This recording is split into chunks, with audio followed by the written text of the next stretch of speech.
今日はですね、フジテレビの問題、中居正広さんのですね、性加害疑惑に始まるですね、中居正広さんの問題あってですね、第三者委員会の調査報告書が上がってきて、噂でですね、中居正広さん側がですね、性暴力をしたというのはですね、ちょっとおかしいと。いわゆる性暴力に当たることはしてないというふうな主張をするのではないかという憶測が広がっておりましたが、実際にそれが憶測ではなくですね、中居正広さん側の弁護士が性加害はしてないというふうにですね、言われたということで、なんでじゃあ第三者委員会の時にそれ言わなかったんだみたいな話になってましたが、それは言ったと。言ったんだけれども、向こう側の第三者委員会の弁護士に性暴力を認定されたということで、一方的にですね、女性側のですね、主張を聞いて、中居さん側の主張は通らなかったというようなことを、なんで今更そんなことを言い出したのかちょっとよくわかんないんですけれども、9000万円払って、慰謝料なのか、解決金、和解金を払って和解したのに暴露されて、しかも第三者委員会にボコボコにされてですね、それは黙っていられないと、堪忍袋の尾が切れたみたいな感じなのか、結局密室での二人でのことなので、エビデンスが証拠があるわけでもなし、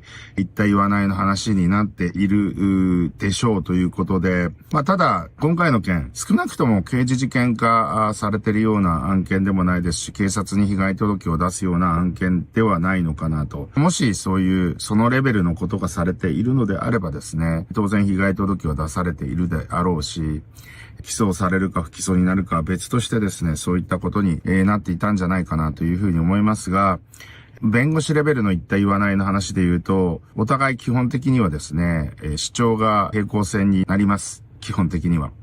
人間の記憶っていうのは結構曖昧で思い込みみたいなものもあって、僕は裁判で散々パラ刑事裁判でですね、思い込みなのか記憶なのかよくわかんないですけれども、密室で検察官にですね、お前こいつがこういう打ち合わせがあってこういうことを堀江と話しただろうみたいなことをですね、散々パラ密室で閉じ込められてですね、拘置所の中に閉じ込められて取り調べで言われると、そういうこともありましたかねとか、もう早く釈放されたいからですね、保釈されたいからありもしないことを俺別に有罪判決受けても刑務所入んなくていいんじゃないかとかですね、そういうふうに思っちゃうとですね、もうさっさと保釈取って執行猶予取ってですね、さっさと社会復帰したいっていうふうに思うのも、無理はないと。ターゲットは堀江だから、お前らはただのお供でね、運悪く捕まっただけだからなんて言われるとですね、記憶を捏造してまでですね、嘘のことを言う。あるいは逮捕されるんじゃないかと思ったらですね、また嘘を言う。みたいな嘘に嘘が塗り固められてしまう。で、こういうのの、なんていうのかな、始末に追えないところは、全部が全部完全に作られた嘘であるケースはあまりないってことですね。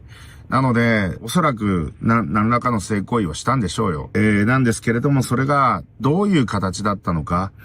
どういう風な行為があって、お互いどういう風に合意をしたのかっていう、合意をしてるのかしてないのかわかんないよねみたいな、そういったところも言った言わないみたいな、お互い自分に有利なポジショントークをしてるに過ぎないので、これはだから渡辺渚さんもわかんない、中居正広さんもですね、お互い多分言いたいことがあって、お互いの記憶はちょっとずつ違うんだろうな。同じ事実があっても、バイアスがかかってしまう。少なくとも自分は悪くないっていう、